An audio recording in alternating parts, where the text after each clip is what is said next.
The war had lasted 300 years, so long that many species no longer remembered how it started. The Galactic Alliance fought against the Zenith Dominion across thousands of star systems. Billions died, countless worlds turned to ash and dust. Captain Elaine Summers stood on the bridge of the Alliance flagship Intrepid. Her hands gripped the rail as she watched the holographic display. Another Allied system was falling to the enemy. The blue dots representing friendly ships blinked out one by one. Soon, only red remained. "Captain, we've lost contact with the Rigel Defense Fleet," said Communications Officer Peter Wells. His voice was steady, but his eyes showed fear. Elaine nodded. This was the third system lost this month. At this rate, the Alliance would collapse before the year ended. She had served for 20 years, but never had things looked so grim. "Send word to Admiral Wright. Tell him Rigel has fallen." The Intrepid moved through space, away from the battle. Running away felt wrong, but they carried important information. The ship's engines hummed as stars streaked past the viewports. Admiral Gregory Wright was old. His hair had turned white long ago. Deep lines marked his face from years of difficult decisions. He gathered his remaining officers in the war room of Alliance Station Apex. Large screens showed maps of Alliance territory, now smaller than ever before. "Report," he said simply. Elaine stepped forward. "Rigel has fallen, sir. The colony worlds of Tau Ceti will be next." Intelligence Officer Samantha Powell raised her hand. She was young but brilliant. Her red uniform was perfectly pressed despite the crisis. "Sir, we've intercepted their communications. The Zenith have gathered their Grand Armada. All their ships are moving to one place." The room grew quiet. The Grand Armada meant only one thing: the final push. "Where?" asked Wright. "They're heading for the Arcturus Gateway," Powell answered. Her voice trembled slightly. "If Arcturus falls, they'll have a direct path to our core worlds." Everyone knew what that meant. The Alliance had days, perhaps hours, before collapse. Wright looked around the room at the faces of his officers. Many species were represented. Tall, slender Altarians with their blue skin, the reptilian Vortak, and several humans like himself. Humans, he thought. Once, Earth and her colonies were proud members of the Alliance. Their ships and soldiers fought bravely. But a century ago, after a devastating Zenith attack on the Sol system, humans disappeared from galactic affairs. Most believed them extinct or hiding in some distant corner of space. "Do we have any reserves?" asked Commander John Miller. Powell shook her head. "Nothing that would make a difference against the Grand Armada." Wright stood up straighter. "We fight with what we have. Prepare all remaining fleets. We make our stand at Arcturus." As officers hurried to carry out orders, Wright pulled Elaine aside. "Captain Summers, I have a different mission for you and the Intrepid." "Sir." He lowered his voice. "There's an old saying from Earth: hope for the best, plan for the worst. If Arcturus falls, someone needs to warn the inner colonies. Give them time to evacuate." Elaine understood. It was a messenger mission. Someone had to survive to tell others what happened. "The Intrepid will be ready, sir." As she left the war room, Elaine passed the small archives section of the station. Inside, Junior Officer Daniel Carter sat hunched over an old console. He was young, barely 25, with dark hair and focused eyes. Most officers were preparing for battle, but Carter was different. He believed answers could be found in the past. Little did anyone know that in those dusty archives lay the key that would change everything. The war had lasted 300 years. In less than a week, it would be over. One way or another. Junior Officer Daniel Carter rubbed his tired eyes. He had spent 12 hours searching through old files in the archive section of Alliance Station Apex. Most people thought he was wasting his time, but Daniel believed history held answers. The screen in front of him glowed with files from decades past. He scrolled through endless reports of battles, treaties, and star charts. Then something caught his eye.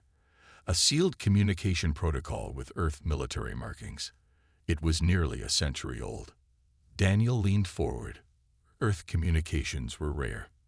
After the Zenith attack on the Sol system, humans had mostly vanished from galactic affairs. Some said they were extinct. Others thought they had run away to hide. He tried to open the file, but found it encrypted. 3 hours of work finally broke the simple, old-style encryption. What he found made his heart race. The file contained coordinates for a region of space, empty space, according to all modern star charts. At the bottom was a message. In event of Alliance extinction-level threat, activate Protocol Lazarus. Daniel downloaded the file to his personal device. He hurried through the station's corridors, bumping into people as alarms blared. Everyone was preparing for the battle at Arcturus Gateway. He found Admiral Wright in the command center. Officers rushed around, shouting orders. Screens showed fleet movements as ships gathered for the coming fight. "Sir, I found something important," Daniel called. Wright barely glanced at him. "Not now, Officer Carter. We're preparing for battle." "But sir, it's from Earth. Something called Protocol Lazarus." The Admiral paused. "Earth? Show me." Daniel displayed the file. Wright studied it, his face serious. "Coordinates to nowhere and a cryptic message. We don't have ships to waste on wild chases. Please, sir, it might help." Wright shook his head. "Take it to Captain Summers on the Intrepid. She's not in the main battle group. Maybe she can investigate if we survive Arcturus." Daniel thanked him and hurried to find the Intrepid. But when he arrived, Captain Summers was too busy preparing for her mission. No one would listen. There was only one person who might help. Daniel found his friend Olivia Mitchell in the pilot ready room. She was checking her flight suit, preparing for battle. "Liv, I need your help," he said. Olivia looked up. Her blonde hair was tied back tightly. "I'm flying escort for the medical ships in 2 hours. This is important. I found something from Earth." He showed her the file. Olivia was one of the few who didn't think his archive work was useless. "What do you want to do?" she asked. "Borrow a scout ship. Check these coordinates." Olivia laughed. "You mean steal a ship during a crisis?" "Borrow," Daniel insisted. "We'll be back before anyone notices." It was crazy. It was against regulations, but the Alliance was about to fall anyway. "Fine," Olivia said. "But if we're court-martialed, I'm blaming you." 2 hours later, they left the station in a small scout ship. Olivia was the best pilot in her class. She programmed the jump to the mysterious coordinates while Daniel scanned for pursuit. "No one's following," he said. "They're all focused on Arcturus." The scout ship jumped to faster than light speed. Stars blurred around them. When they arrived, there was nothing. Empty space, just as the charts showed. "Great," Olivia said. "We risked everything for nothing." But Daniel wasn't convinced. He activated the Lazarus Protocol message on an open channel. Nothing happened for several minutes. Then suddenly, their sensors went wild. Something massive was appearing around them. An entire star system, hidden behind some kind of cloaking field. The ship's computer couldn't process what they were seeing. A voice broke through their communication system. Cold and mechanical, it spoke the first words from Earth in a century. Identify purpose and authorization. Daniel's hand shook as he transmitted the Lazarus Protocol. There was a long pause. "Protocol accepted," the voice finally said. "Welcome to Sanctuary, the last hope of humanity." The cloaking field parted just enough to let their small craft enter. What they saw inside changed everything. Daniel and Olivia stared in amazement as their small scout ship moved through the opening in the cloaking field. Inside was an artificial structure larger than anything they had ever seen. It orbited around a dim dwarf star that gave off just enough light to see by. "This can't be real," Olivia whispered as she guided their ship forward. But it was real. Before them, in perfect formation, floated thousands of warships. Each one was bigger and looked more advanced than any Alliance or Dominion vessel. The ships were dark, with only small maintenance lights blinking along their hulls. Small robot drones moved among them, checking systems and making repairs. These weren't abandoned ships. They weren't ruins. They were waiting. The humans didn't run away, Daniel said. They were preparing. Olivia guided their scout ship toward what looked like a central command station. It was a massive ring structure with docking bays all around its outer edge. As they approached, lights came on, guiding them to an open bay. "Should we dock?" Olivia asked. Daniel nodded. "We came this far." The scout ship settled onto the docking platform. The bay doors closed behind them. Air hissed as the chamber pressurized. Lights came on in sequence, leading to an inner door. "Atmosphere is standard. We can breathe," Olivia said, checking the sensors. They left their ship cautiously. The air smelled clean but unused. Their footsteps echoed in the empty docking bay. The inner door opened as they approached. A figure waited for them in the corridor beyond. At first, they thought it was human. But as they got closer, they saw it was an android. It looked almost human, except its skin had a slight metallic sheen, and its movements were too perfect. "Welcome to Sanctuary Station," the android said. "I am the custodian. I have maintained this facility for 112 years, 4 months, and 16 days. What is this place?" Daniel asked. "Please follow me. It will be easier to show you." The custodian led them through corridors that lit up as they walked. They passed rooms filled with equipment, supplies, and weapons. Everything was in perfect condition, as if new. Finally, they entered a vast chamber. It stretched farther than they could see. Inside were rows and rows of strange pods. Each pod was about the size of a person, with a frosted glass top. After the Zenith attack on the Sol system, humanity faced extinction. The custodian explained. Earth was heavily damaged. Many colonies were destroyed.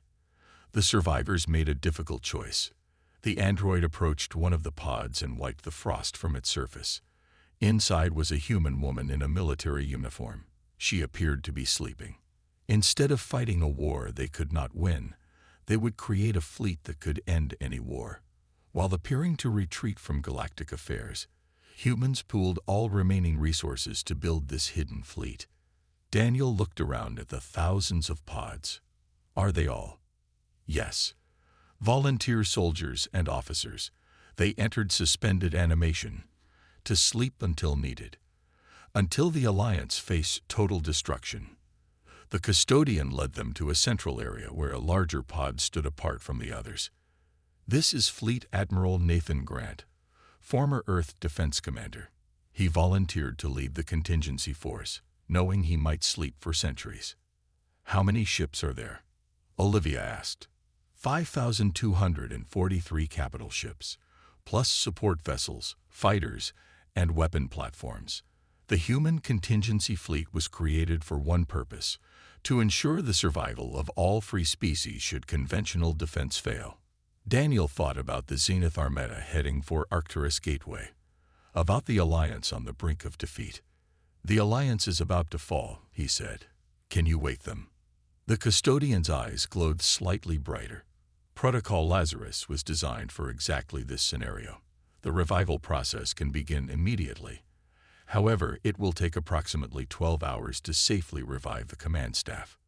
"We don't have 12 hours, Olivia said. "The battle at Arcturus will be over by then." "Then we must hope the Alliance can hold out long enough," the custodian replied. "Because once the human contingency fleet awakens, the war ends." The android moved to a control panel and placed its hand on the surface. Throughout the massive chamber, the pods began to glow with soft blue light.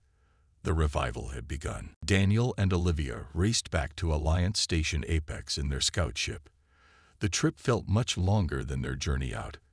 Every minute that passed could mean more Alliance ships lost at Arcturus. "Do you think anyone will believe us?" Olivia asked as she pushed the engines beyond safe limits. "They have to," Daniel replied. "It's our only chance." When they arrived, chaos greeted them. The battle at Arcturus Gateway had begun. Reports of heavy losses filled the communication channels. The Zenith Grand Armada was pushing through Alliance defenses faster than expected. Security officers met them at the landing bay. Officer Carter, Pilot Mitchell, you're both under arrest for stealing Alliance property during wartime. We need to see Admiral Wright immediately, Daniel insisted. We found something. Something that can save us all. The security officers looked at each other. In normal times, they would have taken Daniel and Olivia straight to the brig. But these were not normal times. Everyone knew the Alliance was losing. 5 minutes, the lead officer said. That's all you get. They were rushed to the command center.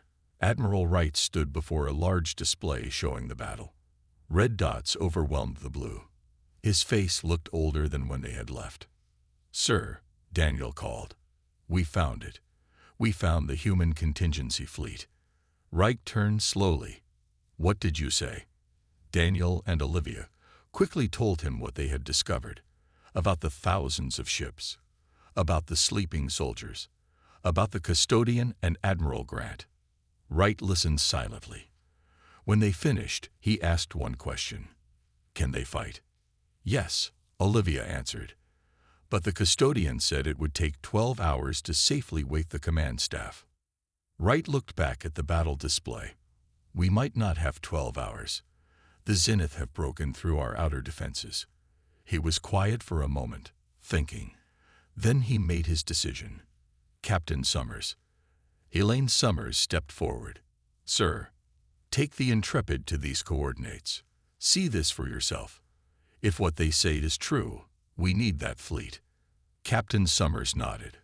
And if it's true, sir, then tell them Arcturus is falling. Tell them we need them now, safe revival process or not. Within an hour, the Intrepid was underway with Daniel and Olivia aboard. Captain Summers didn't speak much during the journey. She had seen too many false hopes in this long war. But when they arrived at Sanctuary Station, even she couldn't hide her amazement. All this time, she whispered as she looked at the massive fleet through the viewports. All this time they were preparing. The custodian met them at the docking bay. It led them directly to the central chamber where the pods were already glowing brighter. Some were opening, with medical staff helping disoriented humans stood up.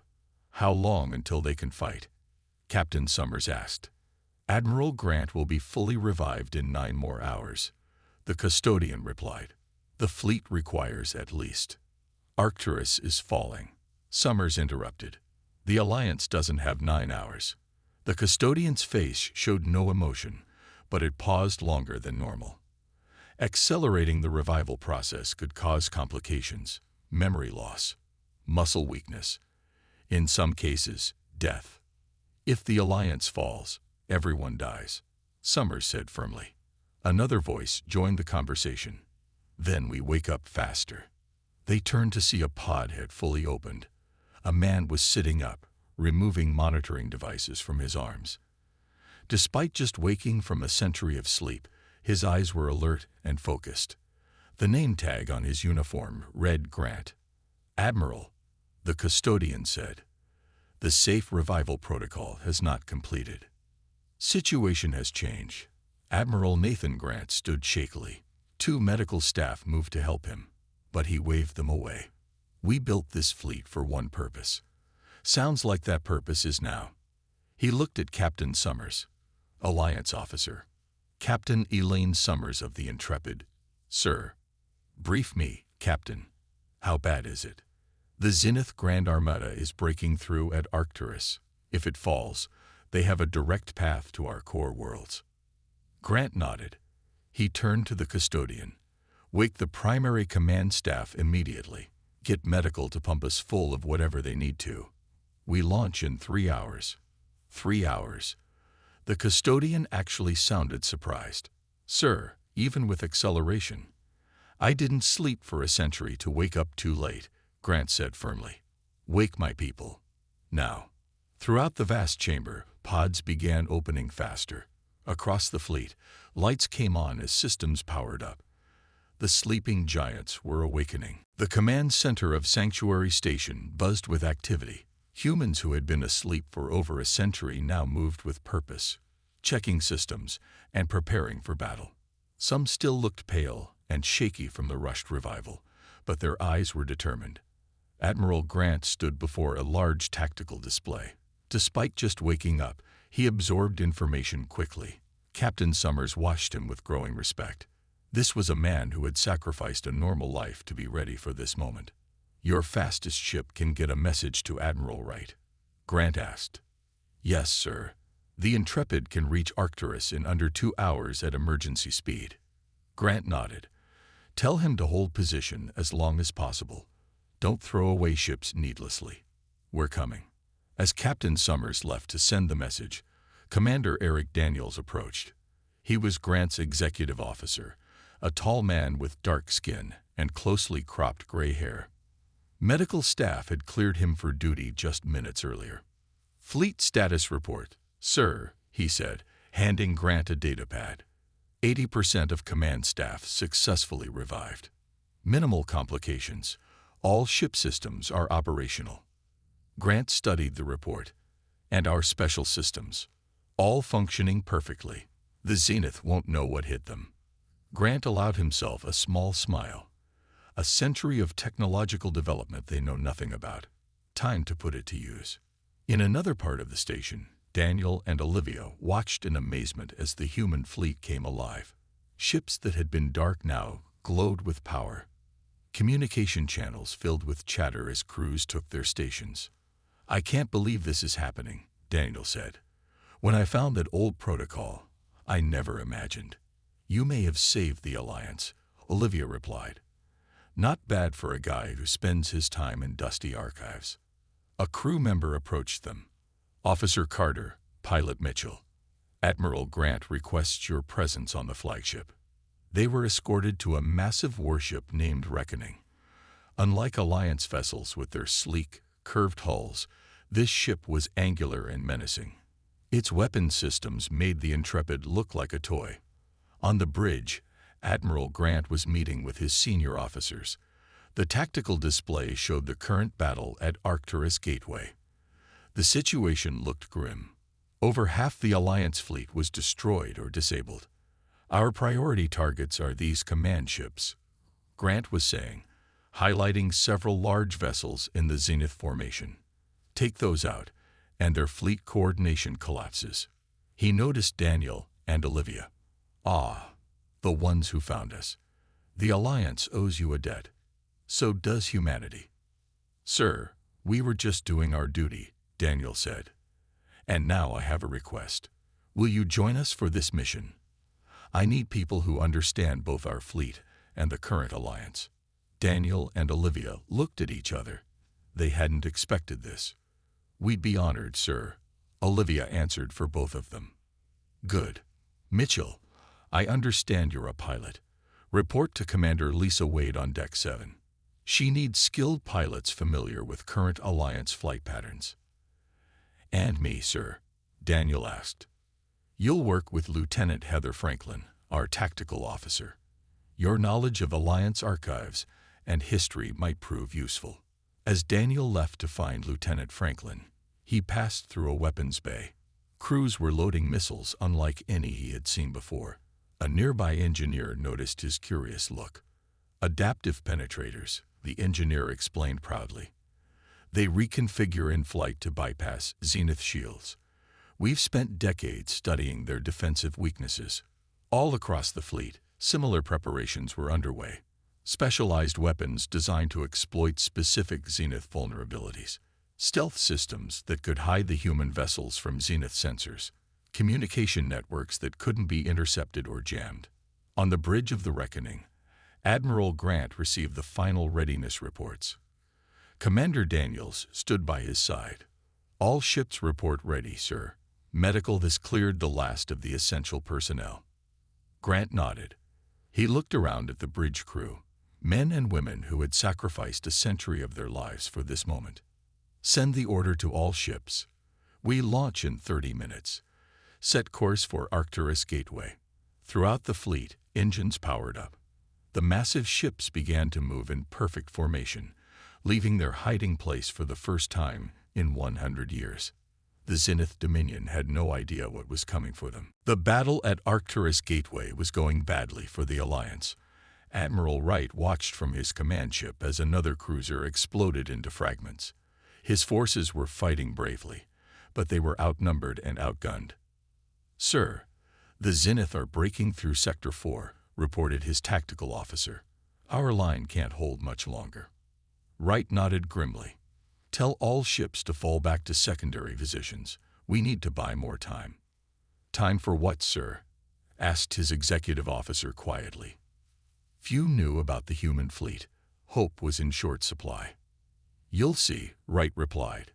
"If Captain Summers' report is accurate, you'll see soon enough." At the edge of the battle zone, space suddenly rippled.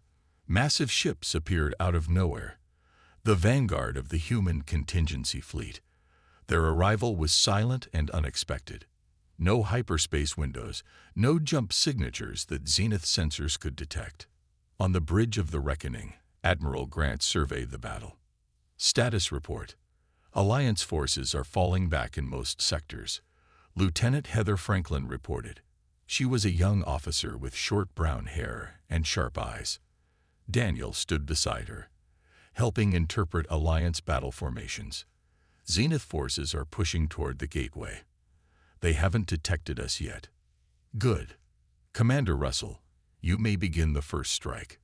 Commander Vincent Russell stood on the bridge of the stealth destroyer Phantom. His ship was designed for one purpose: hitting hard and fast without being seen. "All crews to battle stations. Weapons hot. Activate stealth systems."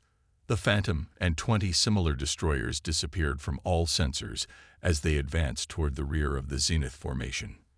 Their first targets were the supply ships and reinforcement vessels, following behind the main attack force.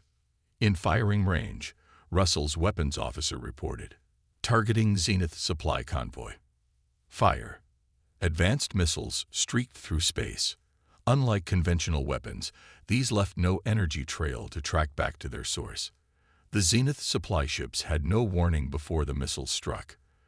Their shields, designed to block Alliance weapons, failed instantly against the specialized human technology. 20 supply ships exploded in quick succession. Confusion spread through the Zenith fleet as commanders tried to understand what was happening. More human ships moved into position. Each targeted specific weaknesses in Zenith vessels, weaknesses that had been studied and cataloged during the century of preparation. On the Alliance command ship, Admiral Wright received an encrypted message. "Protocol Lazarus active. Suggest you pull your forces back from sectors 3 through 7. Wright smiled for the first time in days. "All Alliance ships in sectors 3 through 7. Fall back immediately. I repeat, fall back immediately." As Alliance vessels retreated, the space they vacated suddenly erupted with explosions as human ships revealed themselves and opened fire on the Zenith vessels. The Zenith commanders were caught completely off guard. Their sensors showed ships appearing from nowhere. Their weapons couldn't lock onto the fast-moving human vessels. Their shields failed against weapons they had never encountered before. Back on the reckoning, Daniel watched the battle unfold with amazement. "They're retreating in some sectors already," he said. Lieutenant Franklin nodded but looked troubled. "It's almost too easy," she said. She tapped at her console, reviewing sensor data. "Something's not right." "What do you mean?" "These Zenith ships, their movements are too predictable. Almost like—" She stopped suddenly. "Sir," she called to Admiral Grant, "I'm detecting unusual signal patterns between Zenith vessels." Grant moved to her station. "Explain." "It's like they're following a predetermined battle plan. There's minimal tactical adjustment to our attacks." She looked up at Grant. "They knew we were coming." Grant's expression darkened. "How is that possible? No one knew about this fleet except the custodian," Daniel finished. "It's been alone for a century. Could it have been compromised?"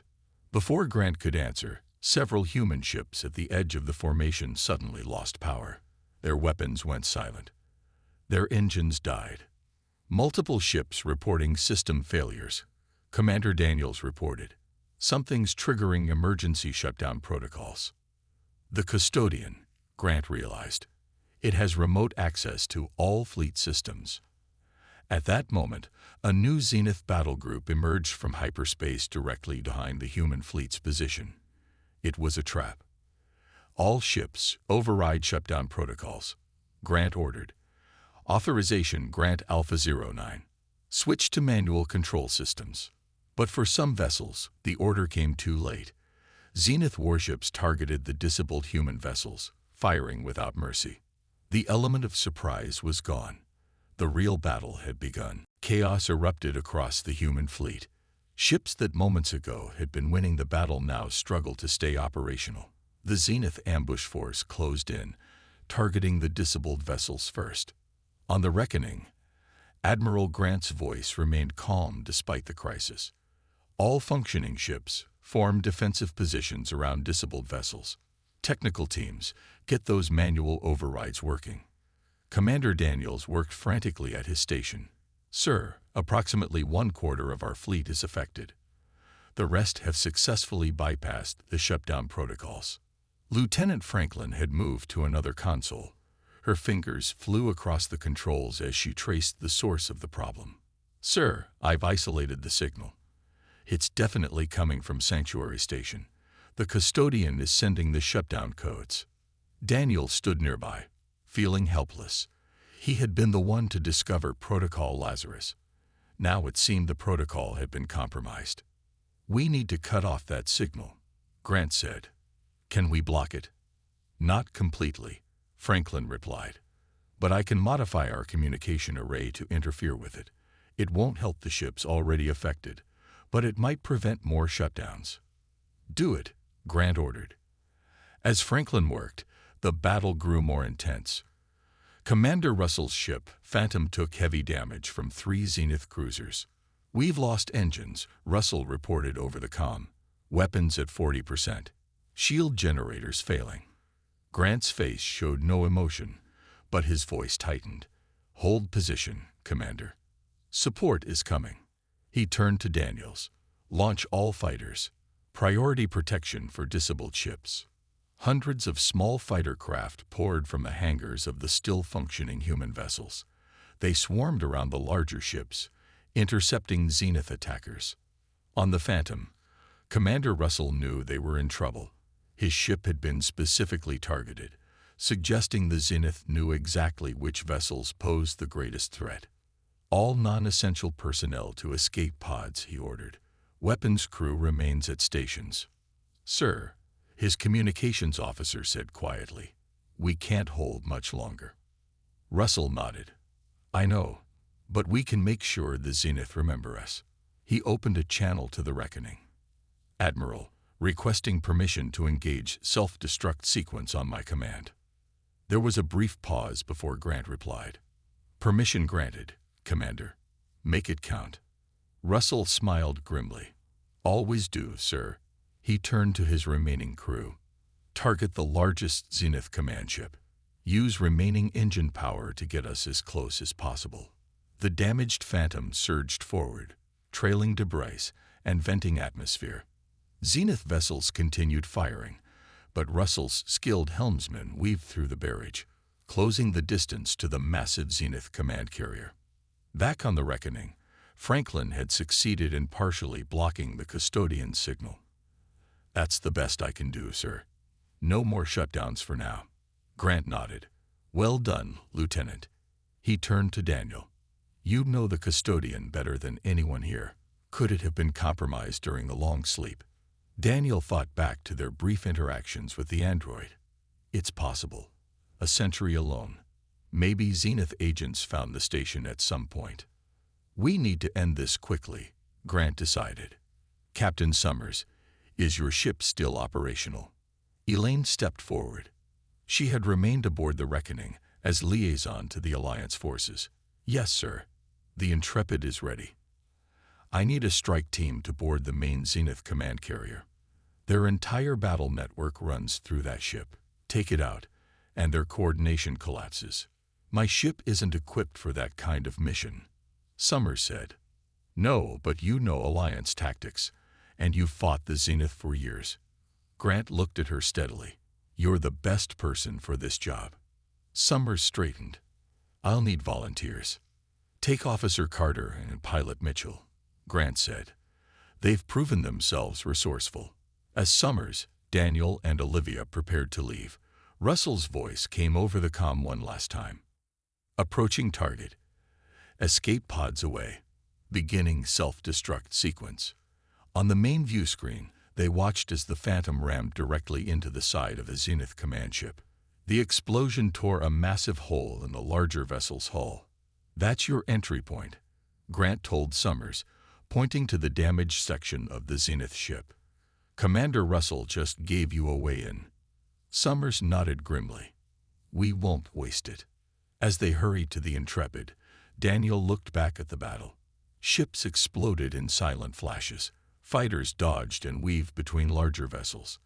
The greatest space battle in centuries raged around them, and he was about to fly directly into the heart of it. The Intrepid flew through the chaos of battle, dodging explosions and weapon fire. Olivia's hands moved smoothly over the controls, guiding the ship toward the damaged Zenith command carrier. We're approaching the breach point, she called out. Hold on, this will be rough. Captain Summers and Daniel gripped their harnesses as Olivia expertly navigated through the jagged opening created by Commander Russell's sacrifice. Metal screeched against metal as the Intrepid squeezed through the narrow gap. Inside the Zenith ship was a scene of destruction. Fires burned and emergency systems flashed. We can't stay here long, Summers said as they landed in a half-destroyed hangar bay. The ship's internal security will respond soon. They exited quickly, each carrying weapons and explosives. Daniel had a data device to interface with Zenith systems. The air was thin and acrid with smoke. The command center should be 10 levels up, Daniel said, checking a schematic they had studied on the way. If we can plant explosives there, it will disrupt their entire battle network. They moved through the corridors, encountering minimal resistance at first. The Zenith crew was busy dealing with the damage from the Phantom's impact. But as they climbed higher, they began to meet more enemy soldiers. Summers took the lead, her years of combat experience evident in every movement. When a group of Zenith troops appeared around a corner, she reacted instantly, firing her weapon with deadly accuracy. This way, she directed after the brief firefight. We need to hurry. Outside, the battle continued to rage. The human fleet had recovered from the initial ambush and was now pressing its advantage. Admiral Grant directed the attack from the Reckoning, isolating and destroying Zenith vessels one by one. But the cost was high. Dozens of human ships had been lost already. On the main Zenith carrier, Summers' team reached the level below the command center. An explosion rocked the ship, throwing them against the walls. Their fleet is getting desperate, Summers said. They know what we're trying to do. The final approach to the command center was heavily guarded. Zenith soldiers blocked their path, and there was no way around. We need a distraction, Olivia suggested, something to draw them away from the entrance. Daniel looked at the explosives they carried. If we set off a small charge in that side corridor, they might think it's another breach point. The plan worked. When the explosion sounded, most of the guards ran to investigate. Summers led them quickly past the remaining guards and through the doors of the command center. Inside, Zenith officers turned in surprise. Summers and Olivia fired their weapons while Daniel rushed to the main control console. "Cover me," he shouted as he connected his device to the Zenith systems. "I need 30 seconds to upload the virus." The virus had been designed by human programmers a century ago, specifically to disrupt Zenith battle coordination. If successful, it would spread through their entire fleet via the command network. As Daniel worked, more Zenith troops poured into the command center. Summers and Olivia took positions behind control stations, returning fire. 15 more seconds, Daniel called. A blast hit Summers in the shoulder, spinning her around. She fell to one knee but continued firing with her good arm. "Done," Daniel shouted as the upload completed. "Now we need to place the explosives and get out." But looking around, he realized there were too many enemy soldiers between them and the exit. Their escape route was cut off. Summers saw it too. Her face grew calm as she made her decision. "You two need to go," she said, pressing her ship's access codes into Olivia's hand. "Take the emergency shaft we passed. Get back to the Intrepid." "We're not leaving you," Olivia protested. "Someone needs to ensure these explosives detonate," Summers replied firmly. "This is our one chance to end the war. Now go, that's an order." Daniel and Olivia reluctantly retreated toward the emergency shaft as Summers provided covering fire. The last they saw of her, she was setting the explosives around the command center's main systems.